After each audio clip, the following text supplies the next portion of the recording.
গ্রামের মেয়ে আমি, এরকম বনে বাধারে ঘোরা আমার অভ্যাস। আসসালামু আলাইকুম।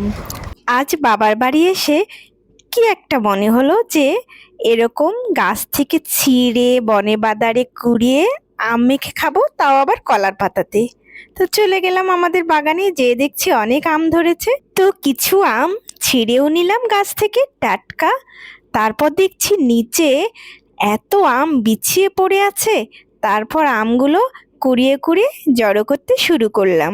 ছোটবেলায় এরকম রোদের মধ্যে এত আম কুড়িয়েছি আর আমার মায়ের বকুনি খেয়েছি, তো মজাও পেতাম।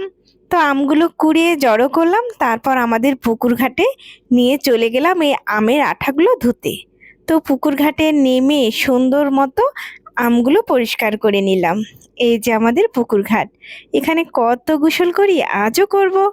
তো আমগুলো কচলিয়ে কচলিয়ে সুন্দর মতো এই আঠাগুলো ধোবো আর কি। তারপর তো বাসায় নিয়ে যেয়ে ফ্রেশভাবে আবারও ধোবো।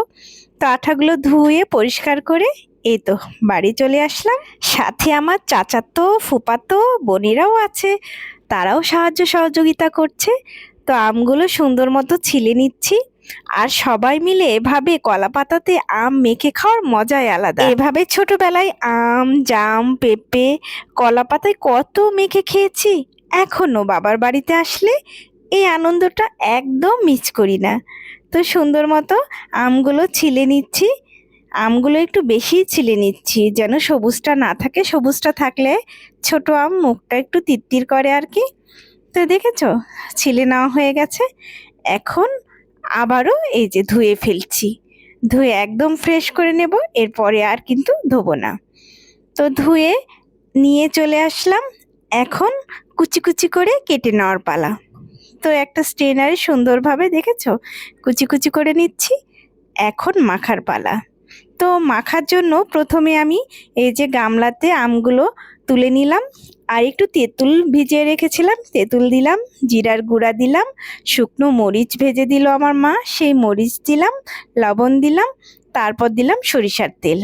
আর টক ছিল আম, তাই একটু দিলাম চিনি। চিনিটা এখানে মিষ্টি করার জন্য আর কি দেইনি। এখানে টক মিষ্টির ব্যালেন্সটাকে এত সুন্দর মতো এই চিনি দিলে ফিরে আসে, তো সেজন্যই আর কি দেয়া।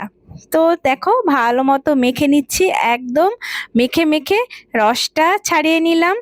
এখন কলার পাতার খিলি বানিয়ে সেখানে এই যে এভাবে টুকটুক করে রস পড়বে, আর এখানে মুখ দিয়ে আমরা চুষে চুষে খাবো। উফ, কি যে মজা! তো প্রথমে আমার মেয়েকে দিলাম, ও শুরু করে দিল খাওয়া। এভাবে আমরা সবাই খাবো। কেমন লাগলো, এভাবে খাও কিনা অবশ্যই বলবে। আল্লাহ হাফেজ।